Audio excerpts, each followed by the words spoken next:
Dakota Territory, late autumn. A sky like hammered pewter presses low over a blizzard-bleached prairie. Wind scours the sod into ribs. A lone sod house squats in the lee of a dead cottonwood. Its door hangs crooked, its smoke blown flat. Vultures pinwheel above a black seam in the snow, where creek ice has cracked open like a mouth. Ruth Calder, a widowed midwife abandoned by her wagon party after a fever, took her husband, shelters alone with dwindling flour and a single cartridge left. When she drags a bleeding Oglala Lakota scout from the creek, arrowhead and rifle ball both lodged deep, she must choose, save the stranger and invite vengeance, or let him die and face the prairie's hunger alone. Either choice could mark her for death. She sets a kettle to boil, threads her last needle, and when a rider appears at dusk, snow smoke in his mane and brass glinting at his throat, she lifts her rifle, because the rider who arrives is no savior. This account survives in a sheriff's deposition, where one name is scratched to raw paper, an undertaker's ledger listing 3 bullets extracted from a man recorded as unknown, and a sealed hospital file from an army post stamped in red. Witness recanted. Next, you will see why that single erasure and those 3 bullets changed everything. The sky pressed down like hammered pewter, and the prairie gave no mercy. Wind scoured the sod into ribs and worried loose shingles, until the lone sod house seemed to flinch with every gust. Smoke from the crooked stovepipe blew flat, whipped east, and fell as a gray smear against drifts. Vultures pinwheeled where they had no right to be in such cold, circling above a black seam in the snow, where creek ice had cracked open like a mouth. Far beyond, a dead cottonwood leaned at an angle, its bark split as if it had tried to stand against the season and been punished for it. The wind hissed through broken willow wands and made the open seam of water talk like a throat trying to speak. Ruth Calder jammed her shoulder against the door and dropped the bar into its slots. The wood had swelled. The bar stuck halfway, and she gave it a hard shove, working against fear and habit. Coyotes had worried the grave out near the cottonwood 2 nights in a row. She had driven them off with a shovel, her arms shaking while the wind cut clean through her coat. She had packed the dirt back. She had held her breath, because she could not breathe, and do that too. Now she set the kettle on, listening for a boil that took too long, counting out the last tight fist of flour with a regret so old it had no words. 1 cartridge remained in the pouch nailed to the wall, 1 bright brass promise she did not want to keep. The creek seam groaned. She heard it through the wind. A low human noise followed, drowned, then lifted again. Ruth froze with the flour bag in her hands and looked at the door bar as if it had become a question. Men had taken from her. Men had ridden away and never come back. Men had smiled and told her to be brave, and then given her reason to be. She stood listening, hands dusted white, and when the cry came again, she moved at once. She hauled the bar, took up the shovel, and went into the teeth of the wind. The prairie had ribs under the snow. She moved along them, testing each step. The black seam yawned wider than it had in the morning, as if the creek had eaten the ice from beneath.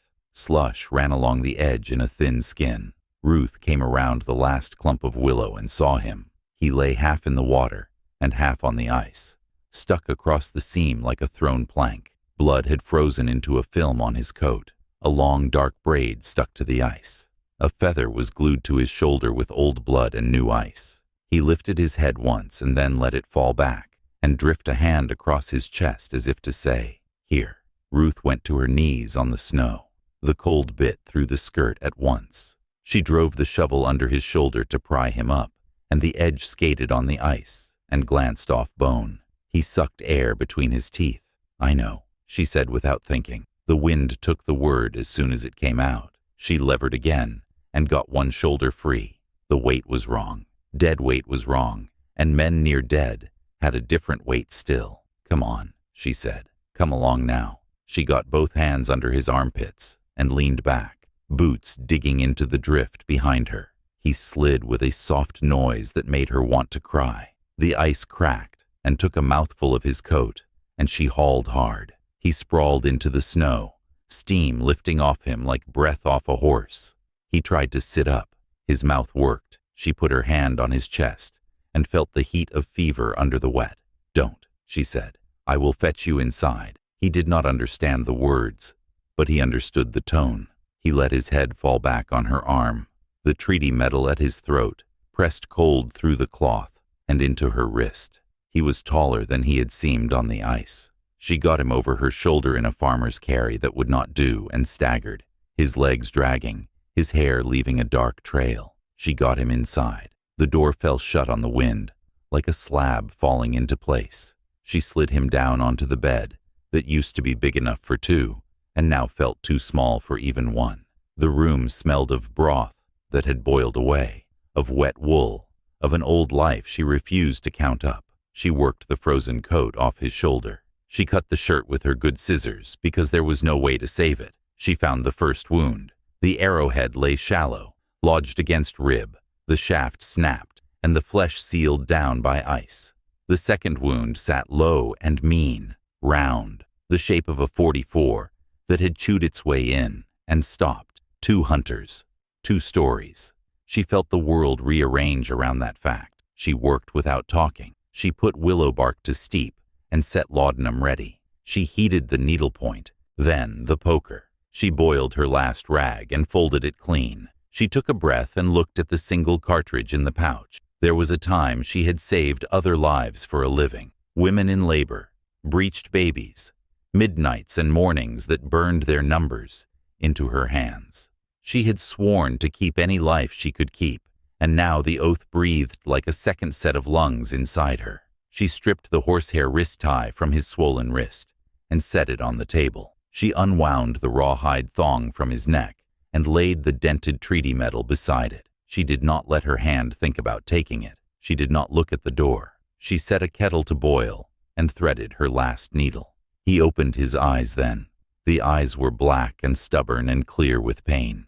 He said something in Lakota, too fast for her to follow, but not too fast for her to feel. She put the spoon with laudanum to his mouth. "Bite," she said. He breathed out and set his teeth on wood and looked at her the way men looked when they did not know if they would be alive later and wanted to memorize someone who had chosen them. She cut down, and the wound pried open like a mind. She worked the arrowhead out with a small twist and a steady hand until it lifted and blood came free as if it had been waiting for relief. He made no sound. She packed the hole with clean cloth until it drank and then stayed. She bound it tight. She set her hand over his heart and waited until the beat that had gone hard settled. The second wound made a different kind of silence. The skin around it had sealed to itself and would not give without help. She heated the poker to a low glow. She did not bring it to color. She set it beside. She took the needle and went shallow to open the edges. She told him the truth quietly, though he did not have the language. "Bullet in there," she said. "Big one. You might not keep it in you and live." He looked at the ceiling and said something like, "Mother," or maybe it was a name, or maybe she only heard what she needed. She went after the slug with patience, and the tip of it showed like a moon under water. She worked until the edges tore a little, and then she borrowed the poker's heat to close that tear. She worked again. The metal came free all at once and rode her needle to the air, black and flattened on one side. "Army issue," the shape said. 44. She set it on a saucer with the arrowhead and felt the room change a second time. 2 hunters. She had already known it. Now it had weight. She washed him. She eased him to his side. She turned his head and got broth between his lips. His breath went from ragged to field smooth, the way wind goes smooth across grass when a gust pauses to think. He slept. She stitched his shirt back together, even though she had cut it, because there was not enough cloth to waste. She emptied his small medicine pouch to see whether there was anything that would help. Dried berries, a folded scrap of sinew, a twist of fat, hard as beeswax. The treaty metal bumped her knuckle, and she held it a moment. The dent looked like a thumbprint in soft metal, but she knew it had been made by force. A rifle butt, or a rock, or the kind of day that leaves marks. She tied the thong back onto the metal and put it on the table within his reach for when he woke. The wind shouldered the door and made the bar complain. The light outside had gone to tin. She moved to check the latch, and the yard lay on the other side like it had not quite decided to be real. Hoofprints cut the snow on the trail in separate ovals that had begun to fill with blown sugar. Brass glinted at a throat as a rider came up, rocking forward with confidence and loose reins. His coat blew open like he had been born in wind and had never had it go against him. His horse threw snow smoke with every step. She lifted her rifle and planted the stock against her shoulder. The sight sat steady on that brass.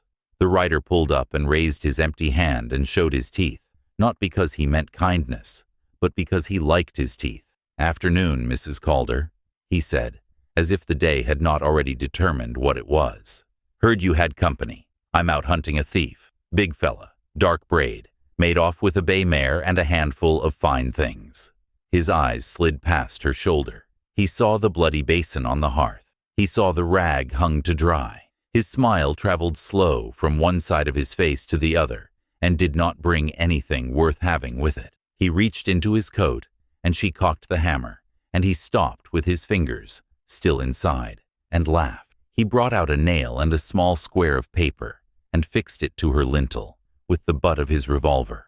The paper said law notices those who shelter wolves.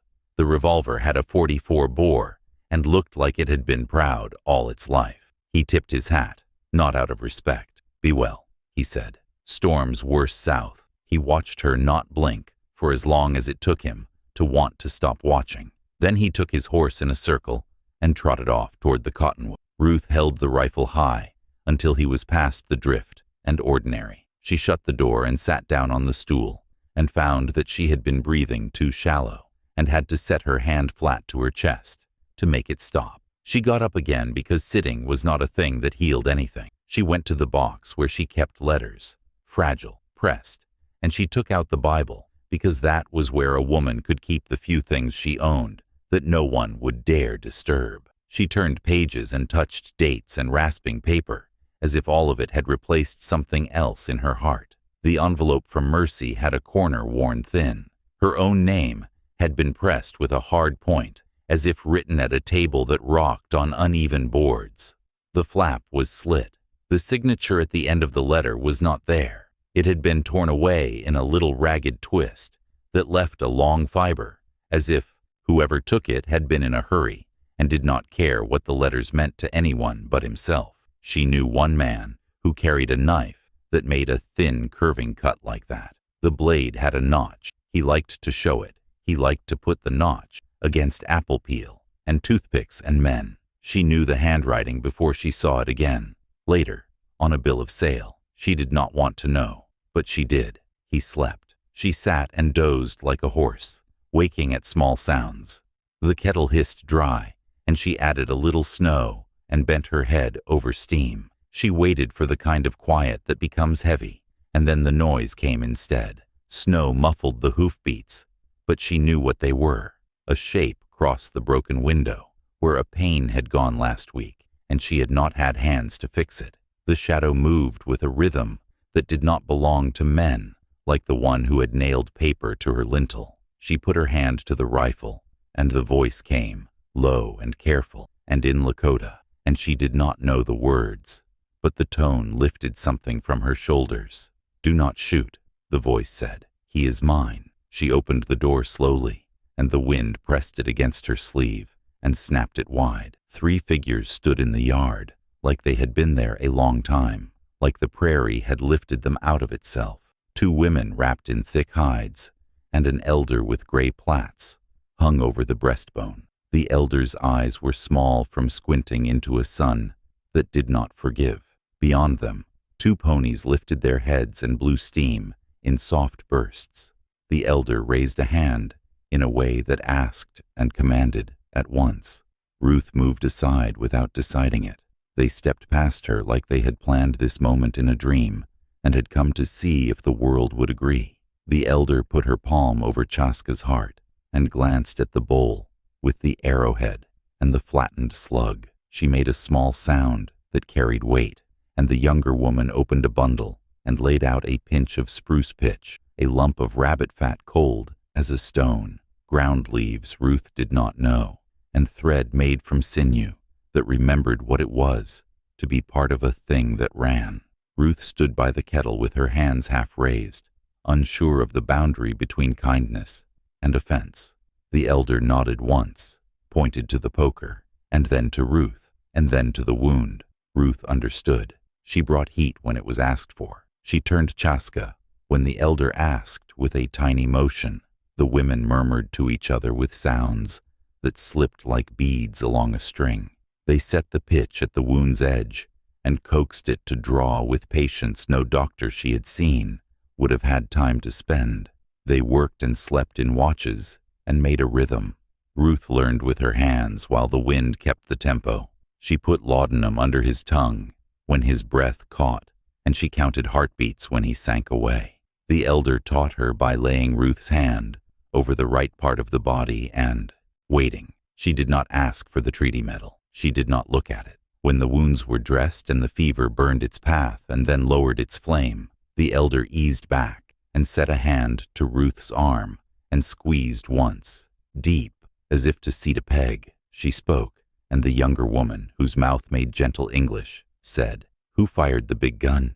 Ruth looked at the saucer, where the slug lay black and heavy. She thought of the brass that had glinted at Ephraim Sutter's throat, of the way his revolver had sat like a decision he had not had to think through. "A man who wears his guilt like cologne," she said softly. The younger woman pulled back at the word she did not know, and smiled anyway. The elder waited. Ruth pointed toward the cottonwood and did not say his name. The elder looked to the door, as if considering leaving, and then looked back at Chaska and stayed. Morning found tracks in the yard that were not theirs. The last soft snowfall showed the sharp line of army shoes at the creek's edge, where someone had stood and looked at the marks she had made, dragging Chaska inside. The prints cut straight, as if the man's feet had not had to learn the land. Ruth knelt in the doorway and traced a nail around one print, and found a small nick at the heel, where a spur had bit leather and then flesh and left a smear she recognized at once. She looked from the print to the far ridge and thought of federal remount brands and a barn's shadow and a ranch house with a porch where she had stood one summer and watched a man talk through his teeth. She found the stub of a letter under the Bible ribbon. The postmark told a date that matched the day the wagon party had counted her a burden and ridden on without her because fever had taken her husband, and a woman with grief ate flour and comfort, and time, like a small fire, eats a fence post. Her sister's words ran quick until the bottom, and then stopped where the page had torn. Mercy had written, "Safe, working in the big house," and had not signed. Ruth pressed her thumb to the torn fibers until the paper softened and left a ghost of pulp on her skin. She did not know yet whether Mercy had torn it or someone else had taken the name away, like a breath you do not deserve to use. Sheriff Abel Cutler arrived with 4 men, and his badge clean enough to hurt the eye. He rode with a slouch he had learned from men who wanted to look like they were not ready to kill you. His horse stepped careful, like it knew he was not a good rider and feared the consequences. He swung down and tipped the brim of his hat with 2 fingers and turned his head just enough to see past her shoulder. He sighted the blood pan by the fire. He sighted the bundle of herbs. He sighted the treaty medal standing on its thong and seemed to forget how to move his face for a moment. "Mrs. Calder," he said, and the distance in his tone was precise, as if he had measured it with a string and a knot. "We had a report of a dangerous Indian attacking settlers near Cottonwood Bend. We've come to help you if you've been troubled." She stood with the door between her and the wind and did not move to let him pass. "I've had snow and coyotes and not much wood," she said. "That's enough trouble for a house my size." He smiled like a drawstring pulled too tight. One of his men, young and sore-eyed from a bottle, shuffled to peer through the broken pane. The elder woman's shadow shifted on the wall. The sheriff put his hand low and small, as if to say, "Be gentle," and the young man stopped. "We'll have a look," Cutler said, and the men edged off their horses like dogs that had forgotten whether they were hunting or begging. He stepped around her, and she stepped to block him, and his face tried on a different smile. "No need to be unwelcoming," he said, as if welcome had anything to do with law. "Who told you there was an attack near Cottonwood Bend?" Ruth said. She rocked the question in her mouth like a bead and let it catch the light. He looked at the ridge and back the slow way men do when they are not going to answer. He walked toward the hearth, careful, covering it with words. "We're all neighbors," he said. "We look after one another." He looked after the treaty medal instead. His fingers came down light and then firm. He pocketed it in a motion so quick and practiced, she felt the room fall off a ledge. He had a way of turning his shoulder that made it look like he had only changed his stance. She opened her mouth, and the elder laid a hand near the blanket and made a small sound, planted and final. Ruth shut her mouth. Cutler turned back with concern, arranged on him like a vest. "You'll let us search," he said. "Save us the time of doing things the hard way." He did not aim the threat at her. He aimed it at the fact that men with him had rope and quiet eyes and thought of their hands as things separate from the souls they would claim at church. She felt fear rise quick. She pressed the barrel of it down as a person covers a pot that might boil over and burn the house down. She lifted her chin and made her voice level. "You'll search if you have paper," she said, "not otherwise." He did not have paper. He had a badge brighter than his conscience, and he had men who enjoyed showing how a badge worked. They came on her anyway. The young one reached for the door, and a drumbeat rippled the snow from the ridge like a thought traveling through a crowd. Lanterns wobbled in every man's hand. Even the wind stopped and listened. The drumbeat came again, slow, measured, not loud, but set exactly in the place where a person's spine remembers how to be straight. The men looked from one to another, not because they were brave or afraid, but because they had not counted on anything, not under their control, and the sound was not. Ruth stepped out onto the porch. The elder came behind her and stood on her left, and the younger woman on her right, and this was how it would always look in her memory, with the wind dropped away, and the snow falling straight, and the world in a circle, like a stage. Sheriff Cutler put his hand on his revolver, and then thought better, and let it hang with the weight of his hand on it, like a threat laid out on a table. They came into the yard without hurry, a line of riders far enough from the house to show respect, and close enough to show certainty, men whose faces had the patience of stone and the reckoning of weather.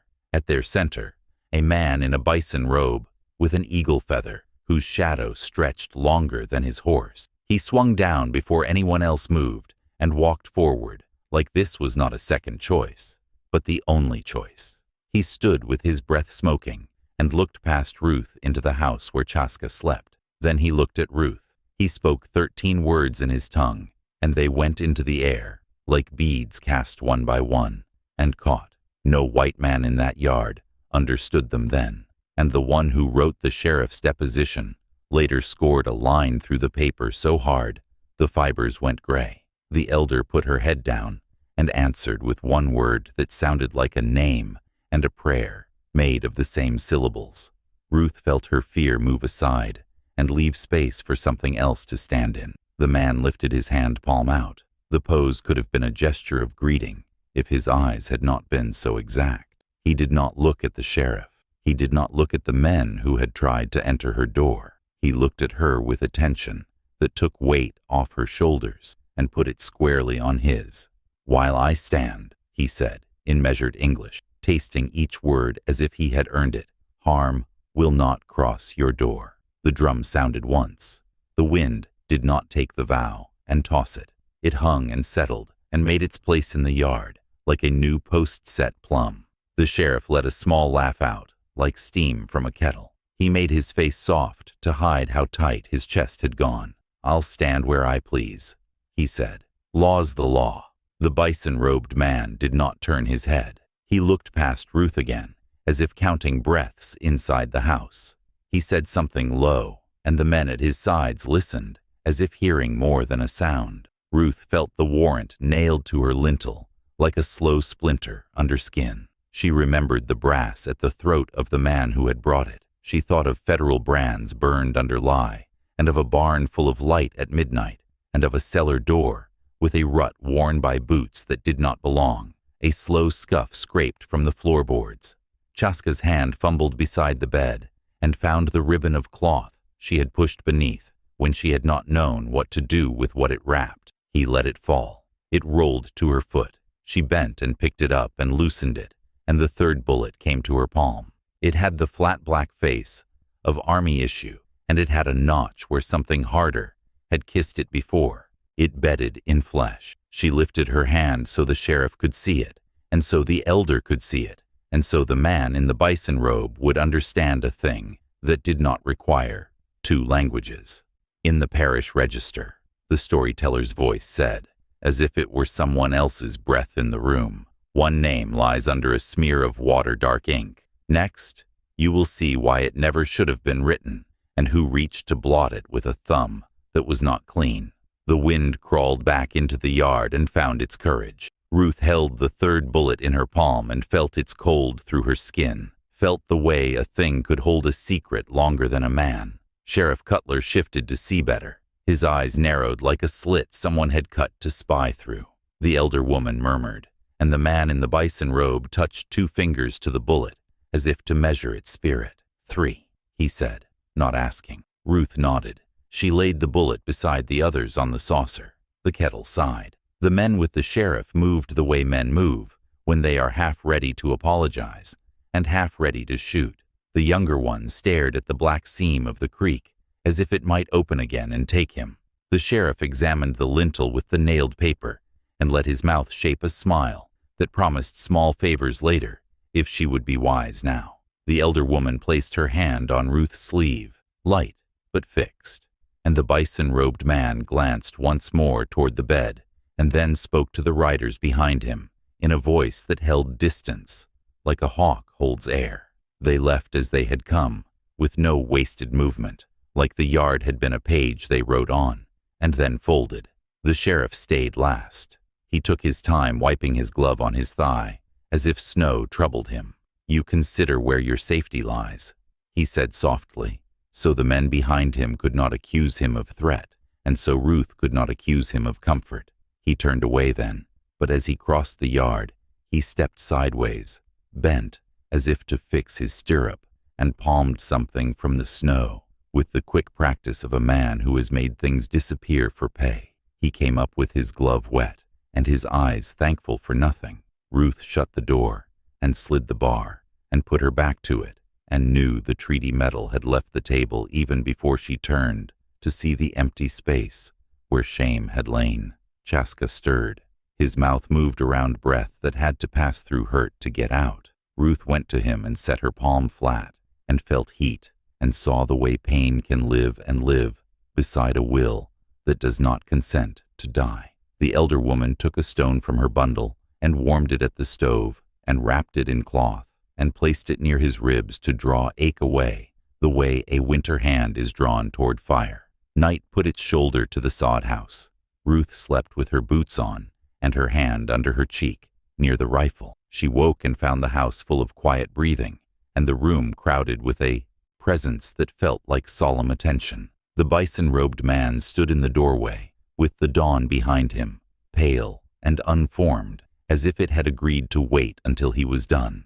He stepped into the house, ducking his head, and his breath made a shape in the cold that went away as soon as he spoke. "While I stand," he said again, more softly now, as if telling the hearth instead of making a vow to the yard, "Harm will not cross your door." Ruth stood and felt her knees try to remember how to bend. "You are chief," she said, letting the title be the only word she had that could hold everything she did not know. He nodded once and came to the bed. He stood so still she could hear when his breath went deeper. He touched 2 fingers to Chaska's brow. "Son," he said, and the Lakota word was heavier and more exact than the English one. Chaska's eyes opened as if lifted by that word alone. He focused, not on the man, but on the line of the roof, and then rolled to find the face he had wanted to memorize before he went under. He saw Ruth. His mouth made a small shape, meant to be a smile, and became a line instead. He spoke 3 words. The elder woman's mouth moved with the same words, and the meaning dropped into the room like a weight. "River." Woman. Saved. The chief stood back a fraction and drew in air like a man, hearing an answer he had expected, and still found holy. I dreamed, he said, working the English cleanly. A white-hand woman pulled a man from a black river. A house with grass for walls held his breath. A broken tree looked on. He lifted his chin toward the dead cottonwood, and then let his eyes move over the scar in the roof, and the crooked stovepipe, and the way Ruth's hands had kept a place alive, because there was no alternative. He looked back at her, and the look held a question, and a gratitude, and something between them that was not either. She did not know how to carry all that, so she did the thing she could do. She put another stone to warm. She checked the binding over the arrow wound, and the bandage over the bullet's path. She listened for water on the boil, and for wind at the eaves. She set bread to rise, with the last of her yeast, and did not calculate what it meant to burn out the last of a thing in a house where nobody would bring more for a long time. The elder woman showed Ruth how to render rabbit fat without scorching, using a slow heat and stirring with a narrow stick that she said had to be cut from a tree where birds had nested last spring. The younger woman made a paste with spruce and pine needles, and something else that smelled like medicine and cold. Ruth ground willow bark to fine with the butt of her knife, and felt the blades balance the way a person feels a habit sit back in the chair it knows. The chief watched nothing and everything. His men kept the yard quiet by being part of it. Ruth's breath found a slower path. Then hooves sounded again on the hard, and the sound did not belong to men who had come to help. One rider came up fast. His coat spread like wings in the wind. He slid off a blowing horse that had foam on its throat and light in its eyes that said it had been asked for speed. The rider's collar was wet from melting flakes, and his cheeks burned with cold and purpose. He carried no rifle. He carried a bag with a cross stitched on its side. "Father," the chief said, with the weight a person uses on an old friend whose eyes have closed and opened on the same winters. The priest's breath hosted the smell of wood smoke and horse and a little rye. He went to the bed and set his bag down without looking, and then did look and lifted his brows. He held. He said softly, "Good." Father Thomas Malloy's hands were blunt and quick. He did not touch without a word.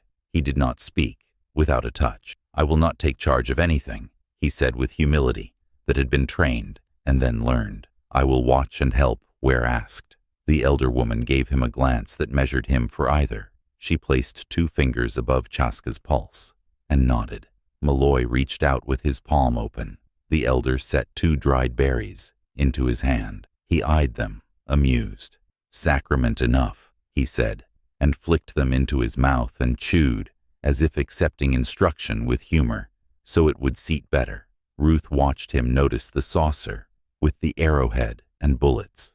She watched recognition draw lines on his face where concern had smoothed them. He picked up the flattened slug between 2 fingers and turned it. "Fort Randall issued these," he said without thinking, the way a man says a familiar prayer before he recognizes it and is careful again.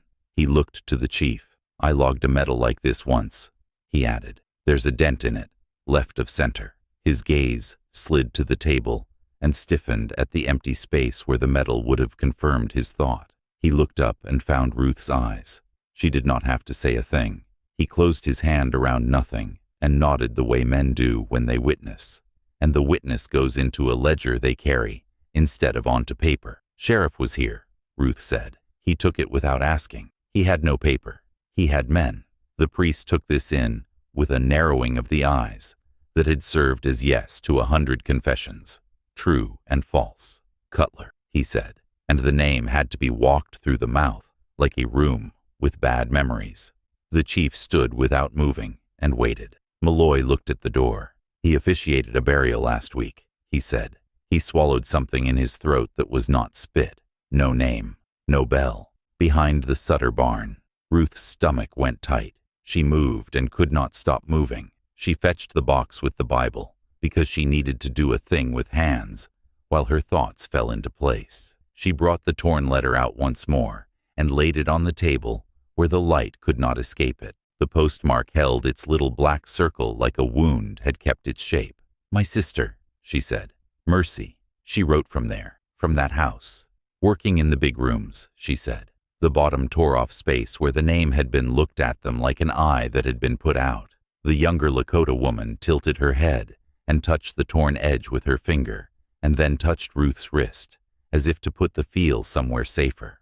"I burned one of your letters," a voice said from the doorway, and Ruth's head came up so fast her neck popped. Mercy stood with a scarf blown crooked over her hair, her cheeks red with the kind of cold a person gets when they run and forget their breath. She held herself as if someone had recently told her the right to stand is earned every day and could be taken any hour. She stepped inside and did not look at the priest, or the chief, or the elder, until she had looked at Ruth long enough to hurt.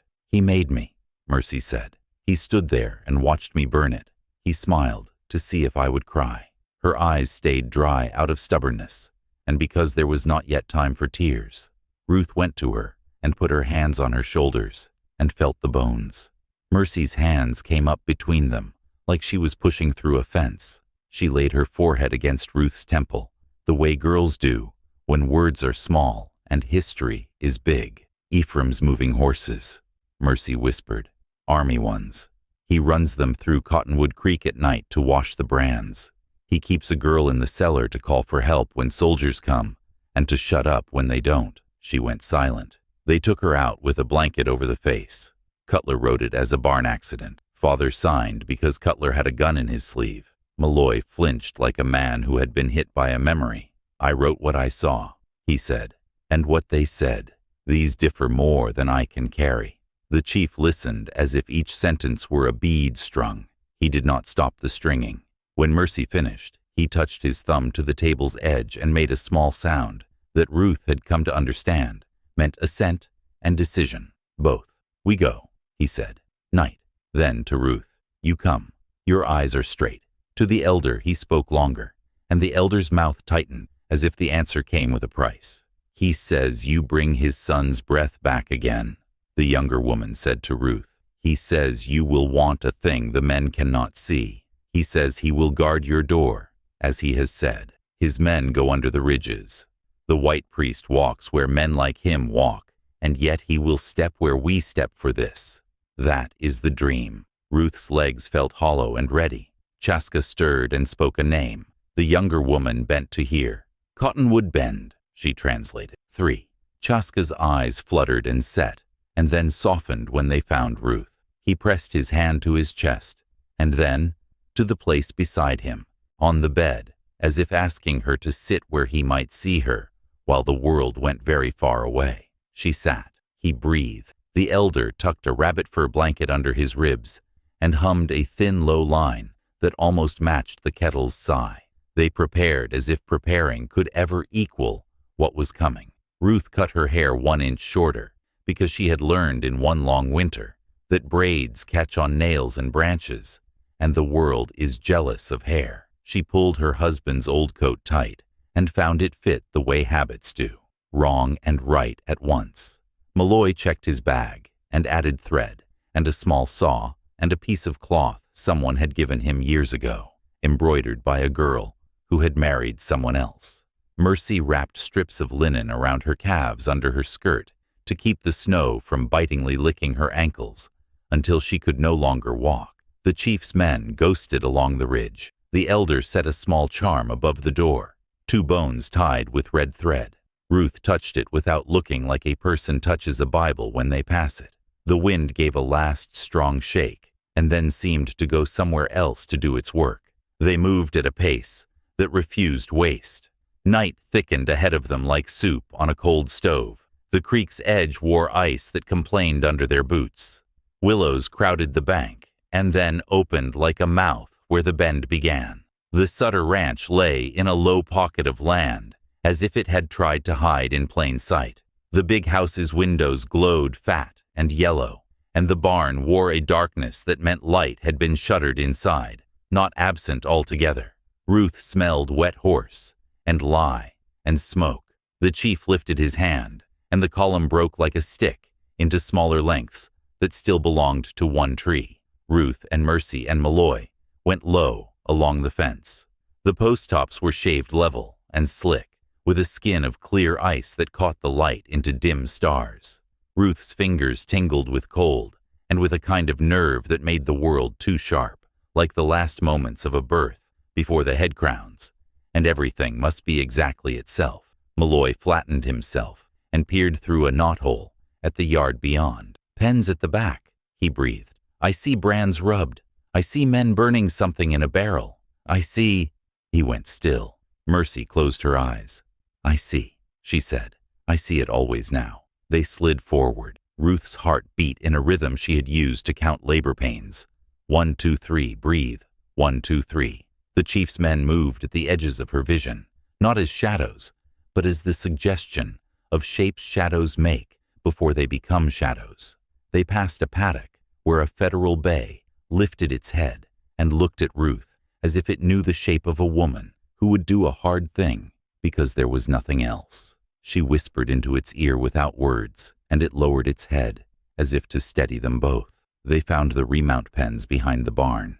Army brands had been painted, with lie into pale squares that would pass at a distance and betray at a hand's breadth. Ruth reached through and touched the mark and felt the sting of chemical against her finger. She wiped it on her skirt, and it left a ghost-white line she would carry until the cloth wore thin. She looked around and saw the medicine pouch she had cleaned hanging from a saddle horn like a token on a gambler's hat. The saddle belonged to Ephraim Sutter. The neat stamp on the leather had his name in letters that looked too careful for the man who wore them. Sheriff Cutler stepped into the light from the barn door with a face that had borrowed friendliness for a minute because it would ease the job. He nodded, small, at Ephraim across the yard. They looked like two men who had agreed to split something a third person owned. Malloy stiffened. "He blessed the coffin," he whispered. "I spoke the last words.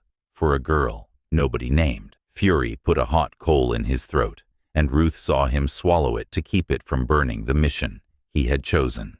The chief did not step into the yard. He held the night close and sent a murmur across it that the others assembled themselves around as if they had rehearsed. He looked to Ruth, and his chin dipped once. The elder had told her earlier, with a glance and a small press of the lips, that this yes would cost something. Ruth nodded back. She stepped toward the barn, where shadows jumped on the boards from whatever fire burned inside. "Ephraim," she called, in a voice that was not loud and carried regardless. "I've come to see what you nailed on my door." He came to the threshold like a man who had been offered a stage and did not mind that the audience had stones. He spread his hands. "Law notices those who shelter wolves," he said, as if repeating a scripture taught him by a bishop he found boring. "I reckon law notices those who steal government property, too." He grinned at the remount pens with a sideways flip of his chin. It was bravado, sure, but also a test to see who would follow his glance and who would remain dull. Sheriff Cutler followed, as he was supposed to. Malloy did not. He watched the revolver under the sheriff's coat and the set of his shoulder, and remembered a sleeve raised over a prayer book to hide a gun. The barn took a breath like a lung and exhaled smoke. Ephraim had set a heap of hay alight in a corner. The fire whispered to its fuel as if making a bed. The heat bent the air into a wavering truth. "Accidents happen," he said. "Records burn." He smiled, less pretty. "Witnesses, too." Chaska appeared at Ruth's shoulder like a man who had not learned how to be a ghost yet, and would not. He should not have been standing. He stood. His shirt stuck to him with slow blood, and the bandage showed through where the paste had dried to a crust. His eyes were clear, the way a lake is clear under ice. Depth held by a hard surface that will not last forever. He put a hand out and pointed not at Ephraim, but at a cellar door across the yard. It sat low, boards level with the ground, a long rut worn by boots at the lip where it rose. Mercifully, the wind shifted and brought a smell from the seam, oil and old metal, and a trace of something that refused to be erased. Ruth crossed the yard and knelt and put her fingers in the groove. 3 spent .44 casings lay in a line where snow had blown thin. They had rolled here on some night when a man's hands had shaken and had not been picked up afterward because a girl had stopped breathing under a blanket. She held one up, and the light kissed it. 3, she said. 2 men, 1 gun. Undertaker pulled 2 bullets. This is the 3rd. The chief came forward now, and his men came with him, and the yard became a place where 2 truths had to occupy 1 space. Sheriff Cutler took 2 steps back, and then 2 steps toward. "You have no right," he said without heat, and then he found the heat. "You have no right," he repeated, this time to the Lakota men, this time with a hand near his weapon. Ephraim flicked his eyes to the gate as if to check that the thing he had called would find them on time. It did. Cavalry coats appeared at the far gate where the road cut down, and then, across the yard, Lieutenant Harrow rode at a quick trot that could be made to look like order or urgency, depending on who told the tale. His men swung into lines as if they had practiced this in the cold long enough to no longer feel it. Rifles lifted and lowered and found the shoulder and sat there like thoughts. Harrow raised a hand. "By order of the United States Army, step away from the government's property," he said. He let the words hang, with the frost between them. "We will have it back." Iron Hawk stepped forward then, and the drum that had felt like a heartbeat earlier became a silence that reached into ears to make space for his voice. "You come late," he said, to the snow, to the barn, to the men, to the sky, "and you cut into a thing you did not plant." He lifted his bow. He did not draw. The string hummed a fraction as if remembering a song a child had plucked from it. His men flowed from the fence line to stand between the pens and the river that had cut the land into a shape nothing else could make. Mercer, the undertaker, walked into the yard with a hammer still hooked at his belt, like a reminder, and a metal ruler tucked beside it. His breath shook, but his steps did not. He held a small linen bundle, the way a man holds a costly small loaf he means to share. "I pulled 2 slugs, he said, voice not loud, and heard by everyone, "from 2 bodies. He opened the cloth and laid the bullets in his palm. They had weight beyond metal. 1 man, no name. 1 girl, no bell. This 3rd, he nodded to Ruth's fingers, makes a family. He looked at the soldiers, at Harrow, at Cutler, at Ephraim. "This is not your property," he said. "These are weights in a ledger I am tasked to keep." The barn blew a tongue of flame against the door as if entering the argument. Ephraim flinched because he did not control fire, and the truth of that lay in every unwatered field he had overseen. Harrow's jaw flexed. He was angry that his entrance had been made less certain by another man stating the world with confidence. He lifted his pistol, sighted high, and fired into the air, as men do when they think a noise is authority. The shot cracked the cold in 2 and left both halves to sting. The horses danced. The bay with the rubbed brand threw its head and struck a rail. A small scream, thin and mortal and purely human, came from the cellar door, where it had no right to come from now. Mercy's knees buckled, as if a string had been cut inside her. Ruth moved without thinking. She put her body between lines. She raised both hands, midwife hands, palms showing nothing but truth.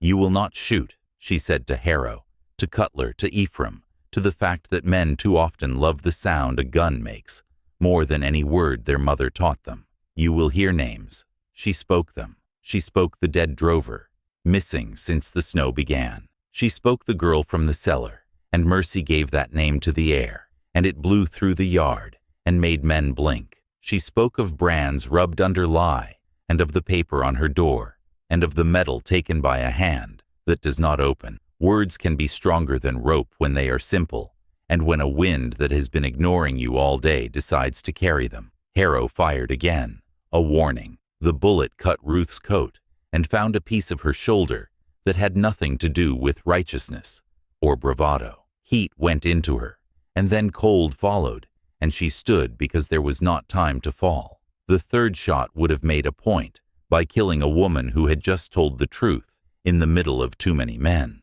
But Chaska moved, quick and clean, and chosen. He took it into his side with a grunt that was not complaint, but effort. He stood long enough to point at Harrow's hand and find the line there between duty and something else. and then he went to his knees, and then to his side. Ironhawk's vow became action, the way daylight becomes day. The first arrow struck the wheel of Harrow's horse's saddle, where it would break leather, and not flesh, and still teach. The second took a hat from a head that had forgotten humility. Men shouted the small words of a person, surprised to find he is mortal, after all. The barn belched fire, and the roof threw sparks, and the river gossiped to the ice about how it would like to take someone before this was done. Harrow cried, "Hold," because that is what men say when losing grasp.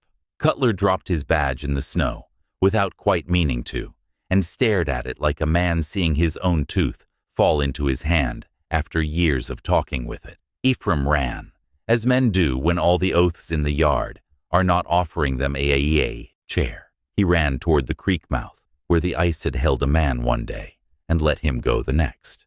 The bay watched him, not with pity. He slipped where slush covered old air, and found a hole where memory had cut a shape out, and kept it. He went in with a sound that turned heads, and then closed them, because it was not a sound they wanted to know. The ice met over him as a jaw meets, calm once it has done the hurting. Mercer crouched by Chaska, and put his hand where Ruth's had been hours ago. "He's with us," he said, and the words had the right weight. Malloy ripped his sleeve to make a bandage because he had nothing left that did not matter, and cloth was cloth.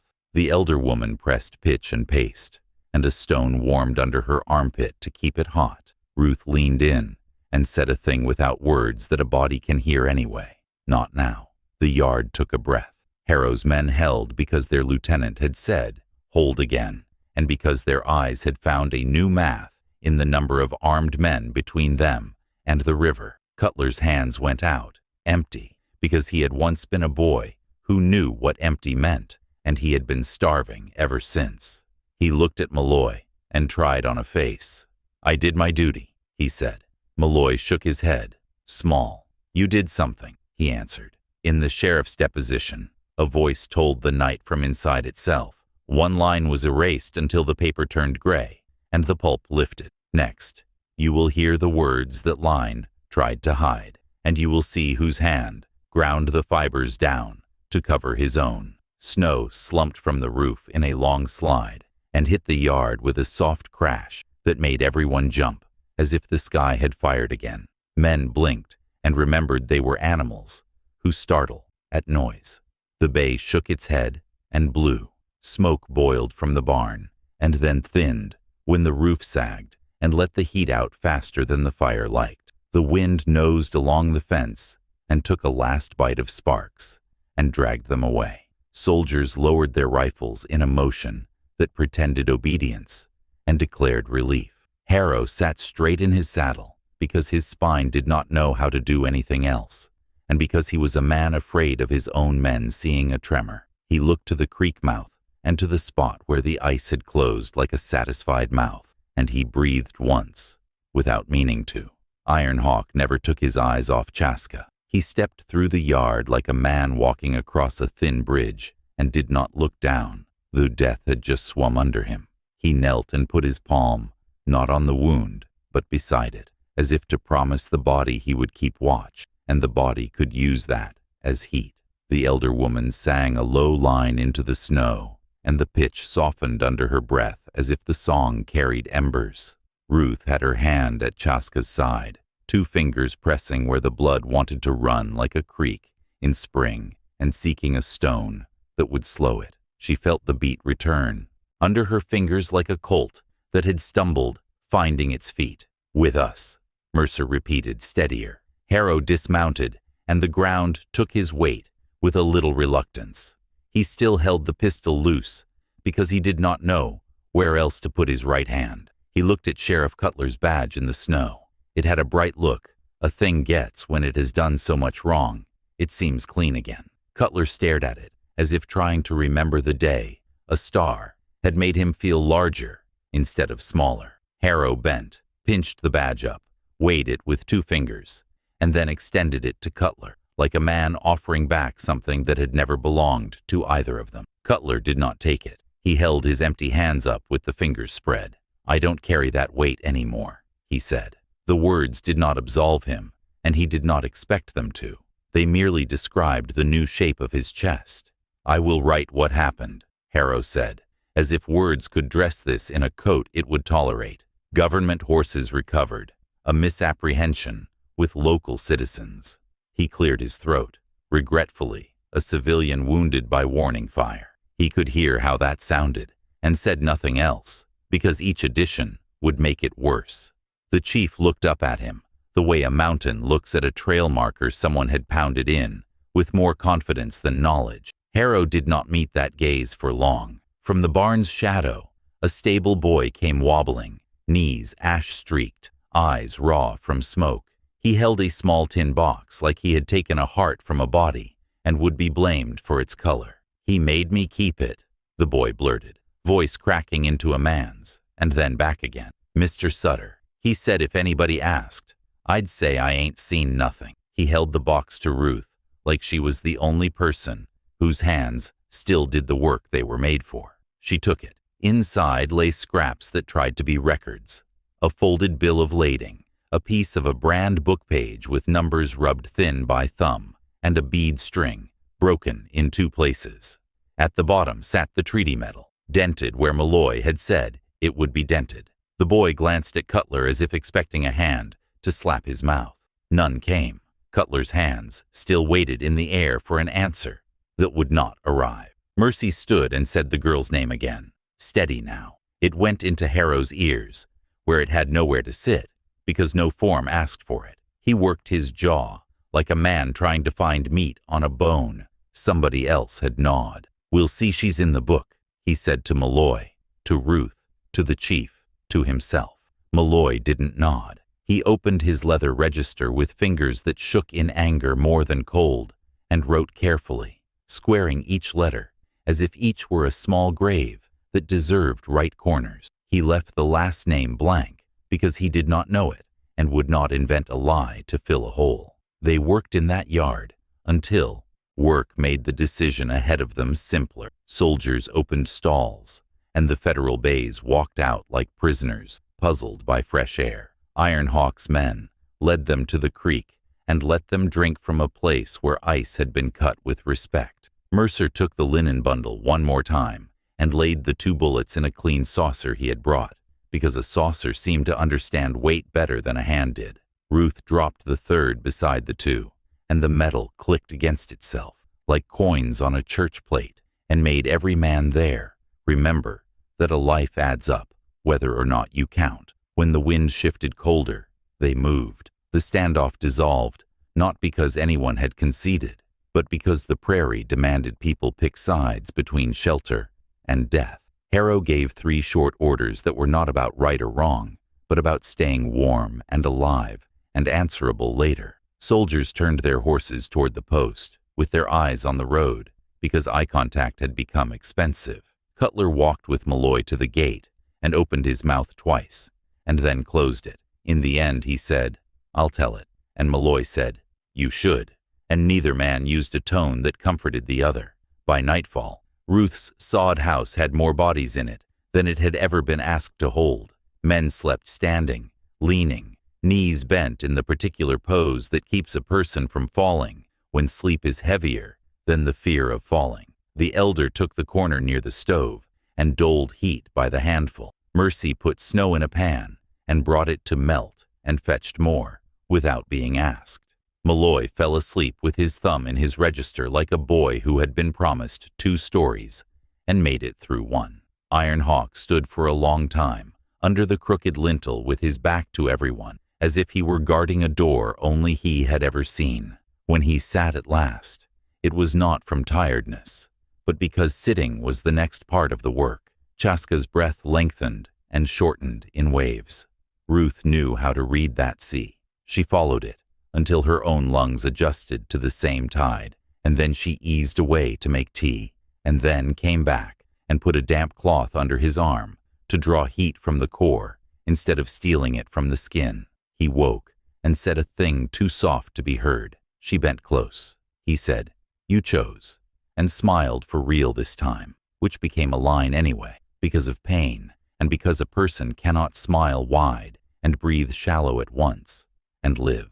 They took him to the post doctor the next day because law demanded that, and because the elder's look told Ruth plainly that if they did not, the post would come to the sod house instead and turn its heart inside out. Harrow rode at an angle that kept him between the men and the horizon, as if the line of the world were something he now had to explain. The surgeon at the post wore his hair like a duty and his mustache like an excuse. He examined Chaska and wrote quickly, ink, spitting like an angry cat as the nib skipped. Case 41, he said to the clerk, bored mostly for show. Gunshot, chest.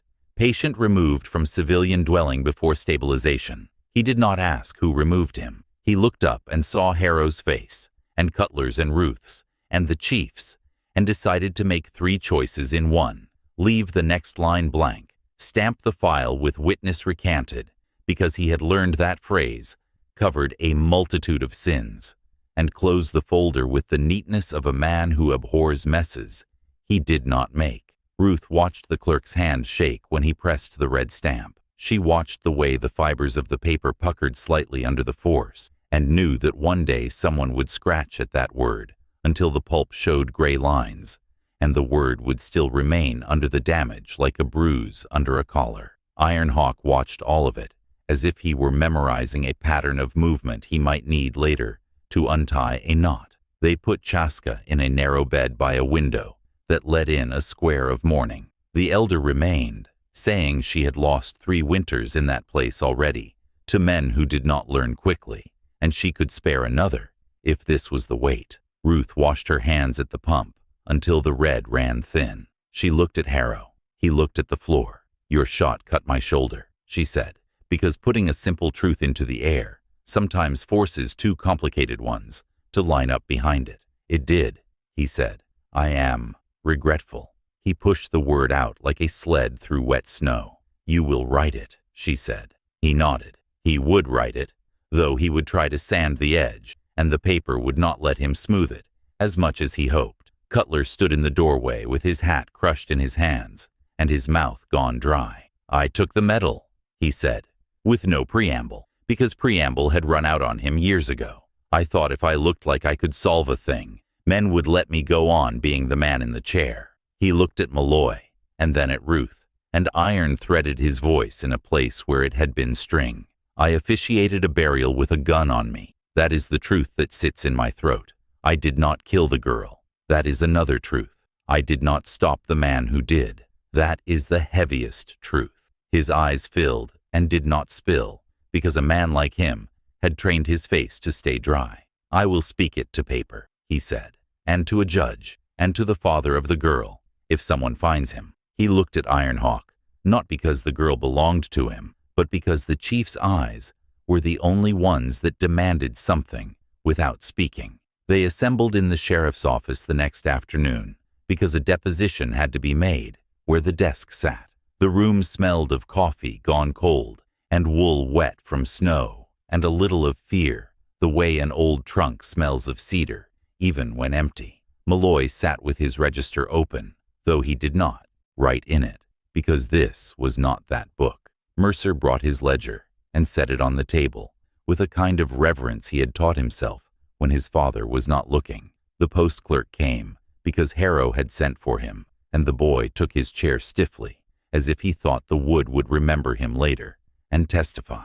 Cutler began. He told it badly, and then better, when Malloy said, start again slower. He said Sutter had come to him with a scheme to move government horses, and that Cutler had been tired of being a small man in a big coat, and had liked how the scheme made him feel tall. He said a drover had found out, and had been struck from behind, and fallen wrong, and that a girl had seen too much, and had been carried out with a blanket over her face, to a wagon, waiting by the creek. He said he had written a lie in Malloy's book to make the shape fit the story he needed, and that he had been sick since, not out of conscience, which he admitted he had too little of, but because lies rot a man from the inside like wet timber. He spoke the names he had, and could not speak the one he did not. Who ordered you to remove the scout from Mrs. Calder's house? Malloy asked. Cutler opened his mouth to say Ephraim, and then remembered that Sutter had not dared touch that house with his own hands after Iron Hawk stood there. He looked at the post clerk, and then at Harrow, and finally at his own hands. "Deputy James Hale," he said at last, quietly, because saying a man's name is a kind of mercy and a kind of harm. "He did it while I watched because I did not tell him not to." The clerk wrote the name, and the nib squealed. He stopped. He looked at Harrow. Harrow looked at the floor, and then at Ruth, and then at the window, and did not nod, and did not shake his head, and said, "Write it," the way a man orders his own rope brought. They reached the place where Cutler had to sign. He took the pen like a man with a small broken thing, and put his name down in letters that had been taught to him by a schoolmarm who would not recognize them now. Ruth saw his hand move to scratch out a line when he remembered too late that he could not unwrite a sentence by injuring the paper. The clerk swatted his hand away. Later, someone, the same clerk or a different one, with neater gloves, would take a knife and worry at one line until the pulp lifted and the name under it blurred, and the copy that went to the judge would bear an erasure where a truth used to live. For now, the wet letters glistened, and if the light had been better, you could have seen each stroke tremble. Mercer laid his linen bundle on the desk, as if offering bread before a prayer. He untied the knot. The 2 bullets showed their dark faces. He slid the saucer with the third alongside them. "Measure," he told Malloy, because a priest's hands steady when they touch something holy, even if the thing is metal that has done wrong. Malloy set his little ruler and read off the widths, and the scar on the 3rd slug, where it had flattened against bone and then been turned by will. "I will enter these," Mercer said. "Itemized, 2 from bodies, 1 from a yard where a life didn't go, and the cost of 3 coats to keep 3 cold men from dying in my shop when they brought them to me, because no one else wanted to know their names." He smiled a little, lopsided. "I will charge for the coats on the Sutter account if anyone can find a decent man to pay it." When the work was done, Iron Hawk stood and said the 13 words again. Ruth did not ask what they meant. She would not ask even when someone later offered a translation, because the exact English could never hold the way those words had thickened the air and settled in the place, meant for oaths. He turned to Ruth and nodded at her shoulder, where the wound had cooled into a throb that behaved like weather. He looked at her hands, which had done more choosing in the last days than most hands are asked to do in a year. "You have straight eyes," he said, "and a heart that takes weight." She wanted to answer with a joke, because a joke relieves, and did not, because the reverent thing here was to accept a sentence that already knew how to stand up on its own. They buried the drover with a bell. Malloy refused to do it in shadow. He rang the thing like he meant to wake a town with it. He cleaned the clapper himself, slow, as if making amends to every woman who had stood at a grave and not gotten that sound. They wrote the cellar girl's name in the register, with her family's last name, guessed by Mercy from a scrap of accent and a string of beads that matched a woman she had seen once at market. It was imperfect, and better than a blank. Malloy drew a line through the margin and wrote beside it, "Vow, witnessed at daybreak, amid snow." He wrote it in a hand that would not wash away. Weeks later, the sod house stood straighter. Iron Hawk sent men to cut lodge poles, and they set them with the patience of builders who have learned that walls do not listen to hurry.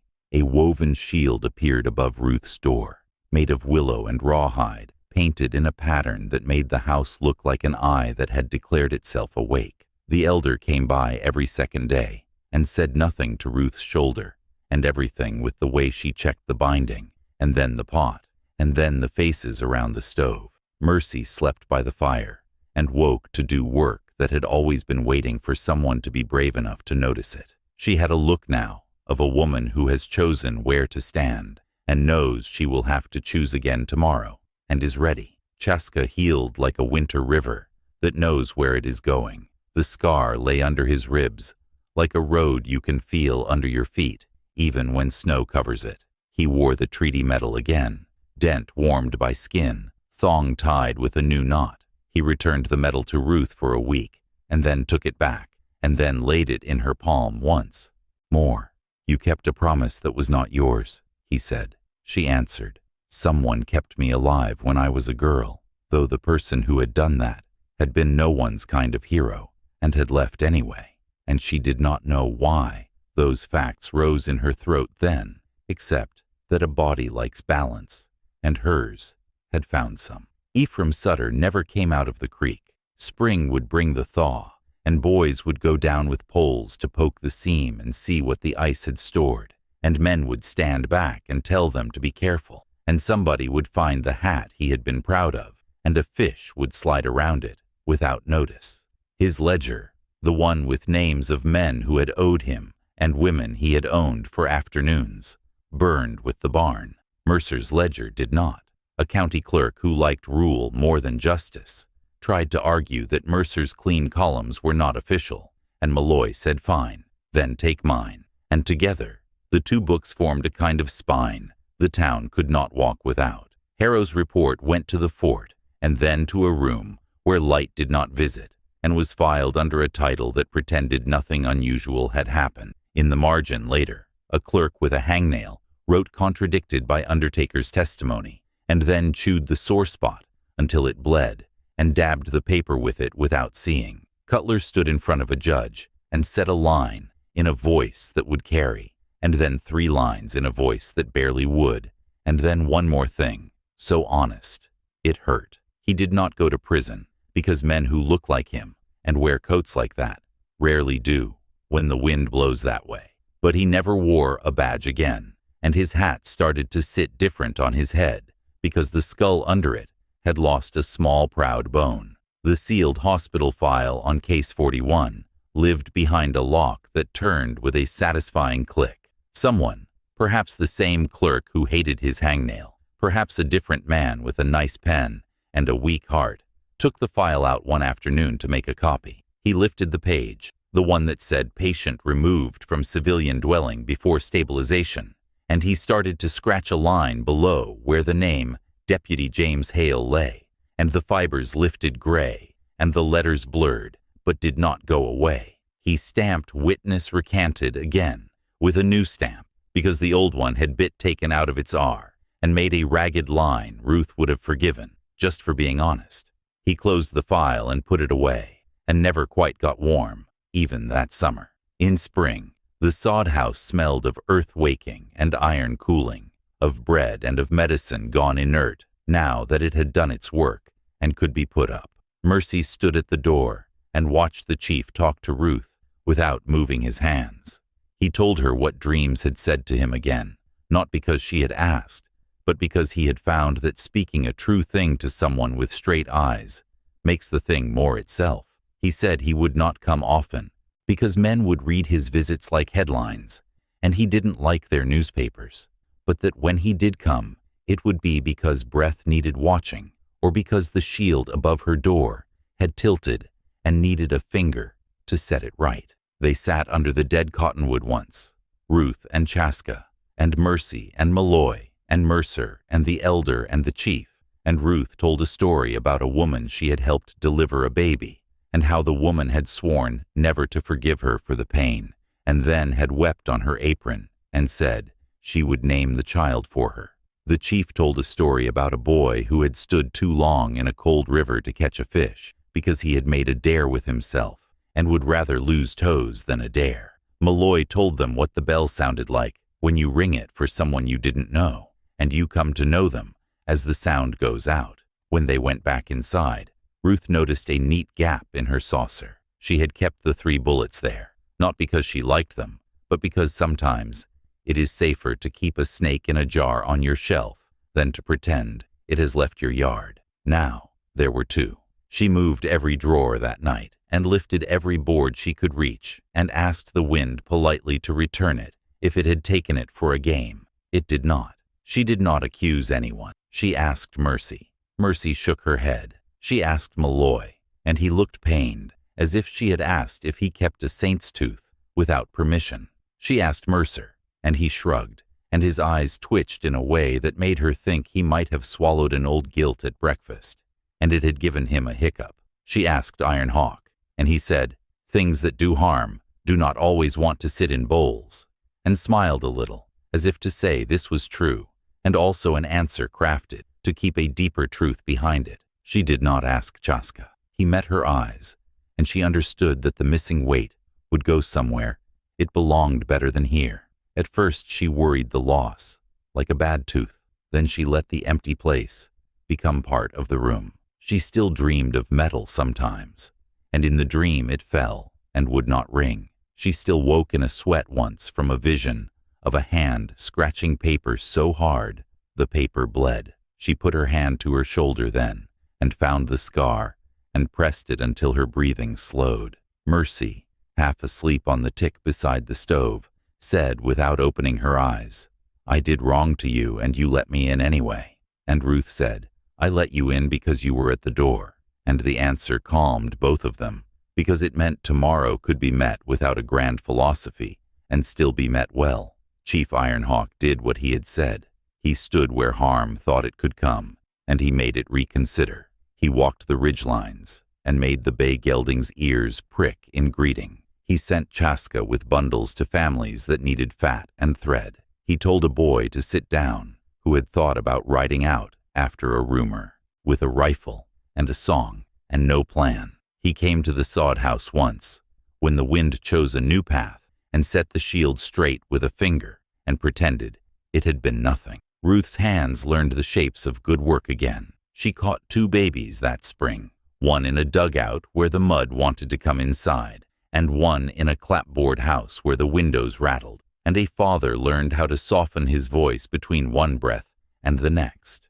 She made a salve for a soldier's frostbite, and did not ask what he had fired at on the wrong morning. She took out a stitch she had put in herself and made the scar neat. She planted beans and covered the sprouts with brush to keep the wind from trimming them like a bad barber. And she laughed at that thought alone and out loud, and did not mind when no one heard it. In years to come, men would tell the story with too much thunder in their voices, and put their hands wide to show the space between the horses and the river, and exaggerate the number of arrows floating in the sky at once.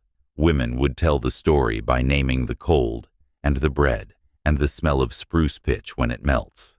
A register in a parish would show 3 entries written in a careful hand, and a note in a margin that weather and time would blur and leave legible. An undertaker's ledger would keep 2 measurements and an empty line that meant as much as any number.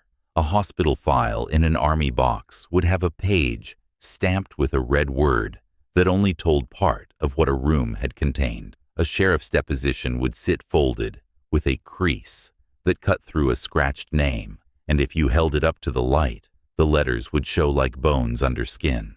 And in a saucer in a sod house, there would be space where a 3rd weight used to rest, and the woman who kept the saucer would not look for it any, because sometimes a missing thing says a promise was kept where it could not be seen. If the undertaker's ledger speaks again, if the parish register opens to that page under someone else's thumb, if the box with the red stamped file comes out of the drawer and breathes, you will know which question to ask first and which page to open after. The one with the scratched line that tried to bury a name and could not, and the one where the missing weight would tell you who carried it away and why. The vow at daybreak was written in snow, but the record still breathes.